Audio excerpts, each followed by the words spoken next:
Hello everyone, welcome back to my restoring vlog. First అయితే నేను ఫోకషా చేస్తున్నాను. ఇది సేమ్ బ్రెడ్ లాగే, కాకపోతే దీంట్లో నీడింగ్ అవసరం లేదు ఎక్కువగా. బ్రెడ్ ప్రాసెస్ అంతా నా లాస్ట్ వ్లాగ్స్ లో చూసుంటారు కనుక నేనేమి ఇక్కడ మెన్షన్ చేయట్లేదు.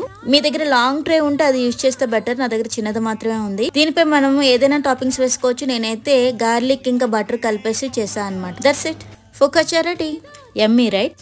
ఇక నెక్స్ట్ వచ్చేసి మినపప్పుతో బర్ఫీ చేస్తున్నాను. ఫస్ట్ అయితే మినపప్పు, బాదం, దాంతో పాటు ఇలాచి కూడా ఫ్రై చేసేసా. బెల్లం కూడా కరిగించేసి ఫ్రై చేసిన దాన్ని మిక్సీ చేసి దాన్ని కూడా ఆ పౌడర్ ని ఇలా ఈ విధంగా కలిపేసుకుని దాంట్లో కాస్త పాలు, దాంట్లోనే కాస్త నెయ్యి కూడా కలిపేసుకొని ఇలా బటర్ పేపర్ సహాయంతో ఇలా దగ్గరికి చేసుకుంటాను. నచ్చిన మోడల్లో వేసేసుకోండి. ఇక లాస్ట్ వచ్చేసి నువ్వులు ఉండలు. దీనికి నేను పాకం పెట్టట్లేదు, నువ్వులు జస్ట్ ఫ్రై చేసేసి బెల్లము, నువ్వులు కలిపేసి ఇలాగా మిక్సీ చేసేస్తున్నాను. ఒకదాని తర్వాత ఒకటి కలిపేసి దాన్ని ఉండలుగా చుట్టేసుకున్నాను. That's it, simple and healthy snacks. So that's it for today. ఈ వీడియో నచ్చితే లైక్ అండ్ సబ్స్క్రైబ్ చేయడం మర్చిపోకండి.